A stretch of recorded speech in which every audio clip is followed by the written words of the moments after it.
خب ما یک مستطیل میکشیم به اندازه 2 آکاردمان به اضافه 2، یعنی الان مثلا آکاردمان ما 8.5، 2 برابرش میشه 17 به اضافه 2 میشه 19 و در آکاردمان به اضافه 2 آکاردمانمون 8.5 به اضافه 2 میشه 10.5.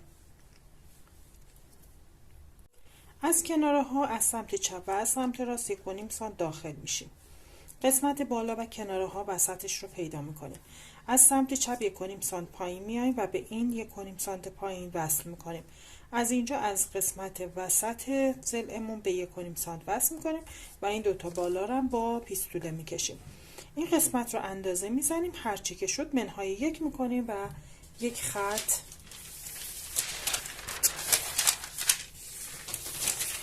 میکشیم. نگاه کنید، من بذارم زیر پایه. ببینید یک خط به اندازه همون جایی که اندازه گرفتیم منهای 1 کشیدیم در 2 آکاردمان، یعنی آکاردمان هرچی از ضرب در 2 میکنیم، یک خط میکشیم. وسط های کار رو این قسمت بالا کناره ها وسط هاش رو پیدا میکنیم، اینجا رو تقسیم بر 3 میکنیم، 1/3 رو به دست میاریم. میتونیم به صورت تقریبی 1/3 رو به دست بیارید. از این قسمت ببینید سمت چپ، سمت راست ببخشید 2 سانت، سمت چپ 3 سانت میریم بالا. اینجام که وسط کارمون بود 1 سانت داخل میشیم و از این 1 سانت به این 3 سانت وصلش میکنیم.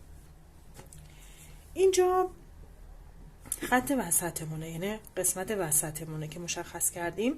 2 سانت یا به اندازه بالا برمون میریم کنار و علامت میزنیم. از سر این 1 سانت با پیستوله به این قسمت و اینجا رو هم ببینید وسطش رو مشخص کردیم. وسط ضلع سمت راست و 1 سانت آمدیم داخل. از این قسمت هم به همین سر 1 سانت وصل میکنیم و اینجا هم که 2 سانت بود اینجا 3 سانت. اینجا قسمت جلو هست، اینجا قسمت پهلو. از این قسمت هم به 1/3 ها وصل میکنیم. ببینید به 1/3 وصل کردیم. این هم میشه تکه شماره 2. برای رسم تکه شماره 3 یا دستکیمون به اندازه 1/2 زیر سینمون منهای اون قسمت اولی که داشتیم اینجا، ببینید منهای این یه تیکه‌ای که اینجا داریم دستکیمون رو رسم می‌کنیم و این قسمت رو به اندازه ببینید پهلوهایی که کشیدیم این قسمت و این قسمت رو اندازه میزنیم، این خط پهلو رو میکشیم چون این دو قسمت به اون دو تا تیکه باید وصل بشه، پس باید هم اندازه باشن. خب خطش رو رسم میکنیم. از اینجا 3 الی 4 سانت میایم بالا، 1 سانت لرقی میگیریم. از این قسمت هم ببینید به اندازه آکاردمانمون داخل میشه. الان آکاردمان من 8 داخل میشیم، 3 سانت 2 الی 3 سانت میریم بالا و از اینجا به اینجا وصل میکنیم. اینجا رو هم به صورت یک منحنی خیلی ظریف وصلش میکنم. اینم تکه‌ای شماره 3 ما هستش.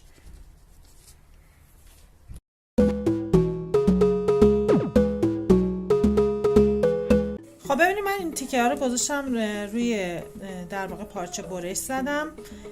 3 تیکه میخواد لازم داریم. ببینید این قسمت پایین کاری که من 4 تا ازش در بردم چون میخوام آسترش رو قلفتی کنم، از این 2 تا و از این قسمت هم 2 تا در آوردم. خب حالا میرم برای قسمت دوخت. نگاه کنید دستکی رو که کنار میذارم چون قسمت آخر باید دوخته بشه. این دوتا هر کدوم قسمت رو 2 تا میشه. قسمت جلوش رو مشخص میکنیم. اینم قسمت پهلوی کارمونه.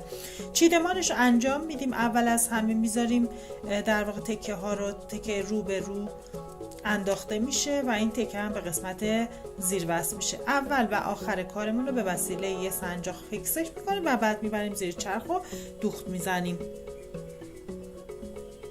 با این ترفند دیگه ما هیچ درزی قسمت رو نداریم، ببخشید قسمت زیر نداریم که بخوایم نواره اوریب براش بدوزیم.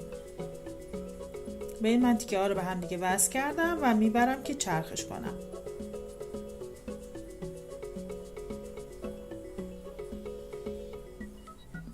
دقیقاً موقع چرخ باید مواظب باشین که این 3 تا تیکه از زیر هم دیگه در نره و کارتون رو خراب نکنه.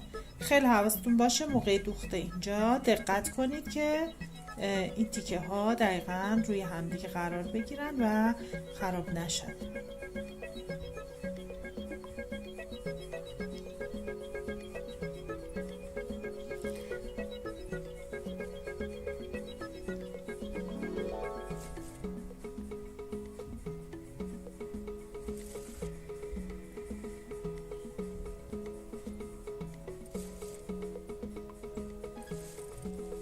بعد از اینکه اینجا رو دوخت زدیم، ببینید وقت برمیگردونیم هیچ به اصطلاح درزی هیچ کجایی نداره و بعد ببینید برای مستحکم تر شدن دو تا تیکه پایین میایم قسمت پایین رو یه دوخت میزنیم.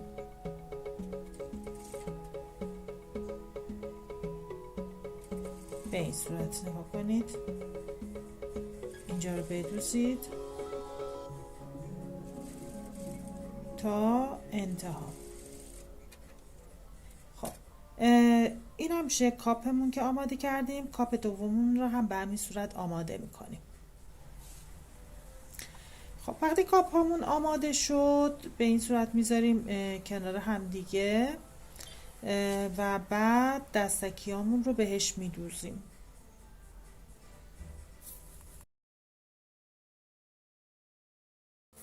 خب ببینید اول این تیکه رو دستکیش رو میدوزم، یکیشو شما ببینید و بعد در واقع نوار اوریپ رو هم بهش میدوزم، یعنی درز رو به سمت قسمتی که میخوایم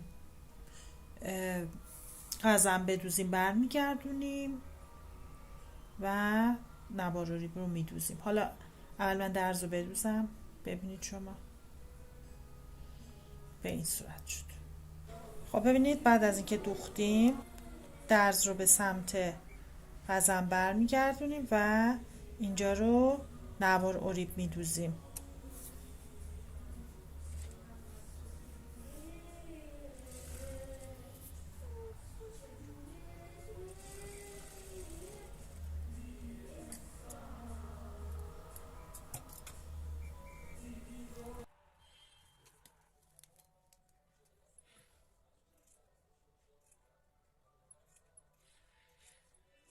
اگه درزمون اضافه داره اضافهش رو میچینیم و دوباره نوار اوریپ رو برمیگردیم به سمت پایین و دوخت میزنیم.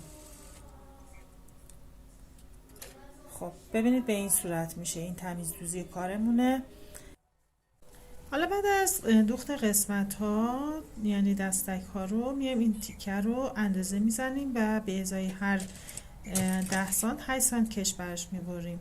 قسمت پنبه‌ای بالا و همینطور قسمت دالبر هم به این صورت قرار میگیره و دوخت میخوره تا انتها بکشید و بعد دوخت بزنید.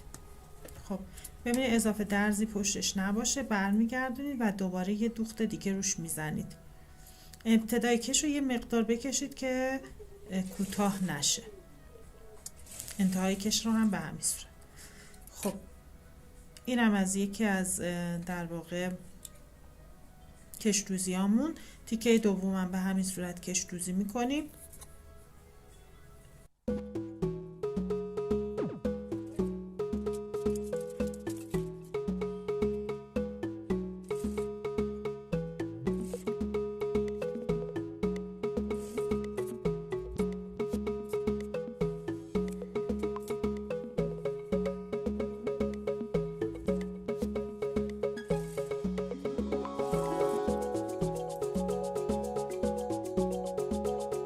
بعد از اینکه کش دوزی کردیم تیکه های وسط رو ببینیم رو هم قرار میدیم و وسط کارمون رو به هم دیگه وصلش میکنیم با 1 سانت جای دوخت. این قسمت بالا رو باید یه خورده حواستون باشه که تمیز به هم وصلش بکنید. حدود 1 سانت وسطش رو به هم نزدیک میکنیم و چرخش میکنیم.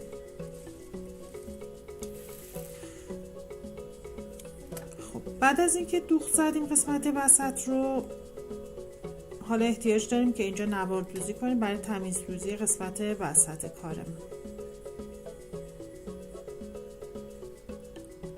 اینجا رو باز کنید و یک نوار اوریپ که قسمت بالاش رو یه تا میزنید روی اینجا بذارید و دوخت بزنید. بقیه مراحل رو دیگه اینجا نگاه کنید ببینید به چه صورت.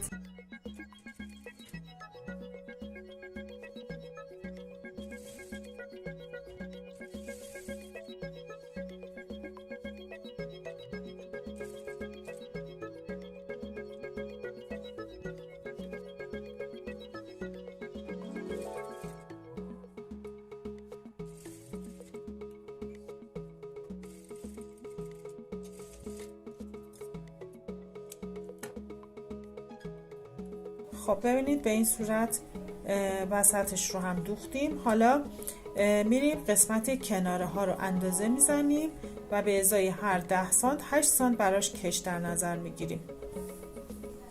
خب من کش رو اندازه زدم، وسطش رو پیدا میکنم، وسط کار رو هم پیدا میکنم از اینجا تا اینجا رو و بعد میام کش دوزیش رو انجام میدم.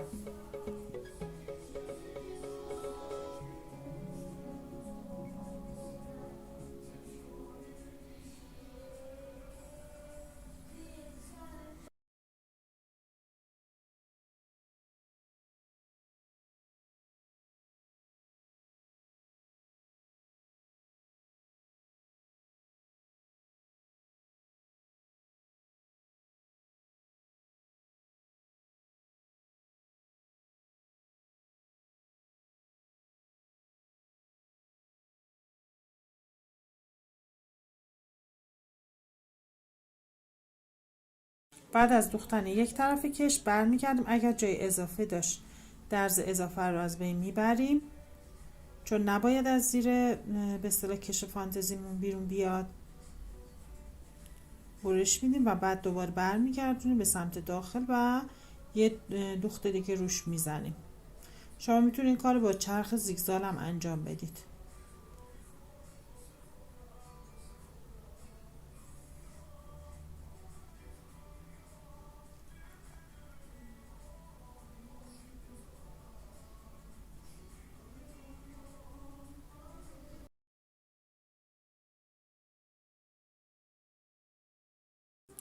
خب بعد از اینکه ما کشای کنار رو دوختیم، حالا میایم اینو در واقع سگک ها رو از داخلشون رد میکنیم و به صورت رفت و برگشت چند بار روش دوخت میزنیم.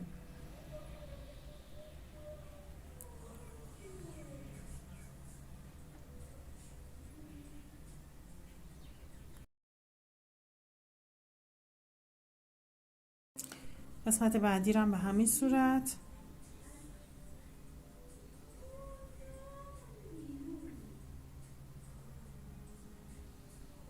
خب بعد از اینکه دوخت زدیم،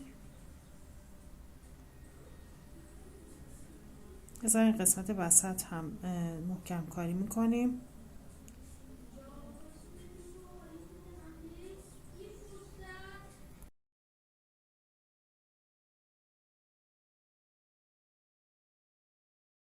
بعد قسمت پایینی کش دوزی میکنیم، به ازای هر 10 سانت 8 سانت کش براش در نظر میگیریم. ببینید اول سوتیان رو از وسط تا میکنیم و بعد اندازه میزنیم و به اندازه اون 2 برابر کش برش میدیم.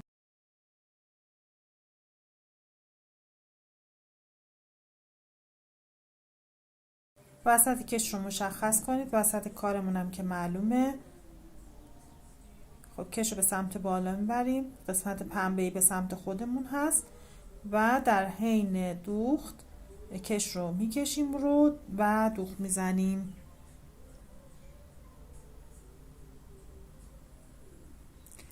همیشه وسط شروع کنید که دوخت کش رو و بعد دوباره برگردید قسمت دومی کش رو بدوزید. خب من برش گردوندم، حالا میخوام قسمت دومی کش رو بدوزم. در حین دوخت کش رو میکشید، فقط مواظب باشید چون این پایین 2 تیکه هستش، از زیر کار در نره تیکه هاش. خب ببینید اینم به این صورت دوختش رو زدیم. حالا باز برمیگردونیم به سمت داخل. اگه اضافه ای داشت که اضافه درزا رو میچینیم، اگرم که نداشت که دیگه همینطور برمیگردونیم به سمت داخل.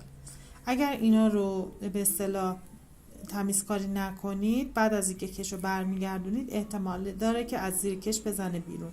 احتمال نه که 100% این اتفاق میفته.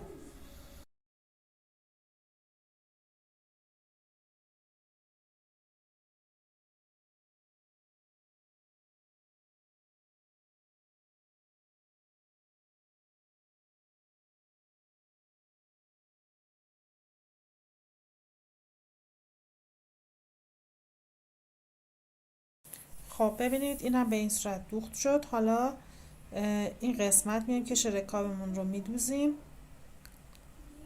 من کش رکاب رو دوختم. بعد از دوخت کش رکاب میایم اینجا قزن رو بهش وصل میکنیم.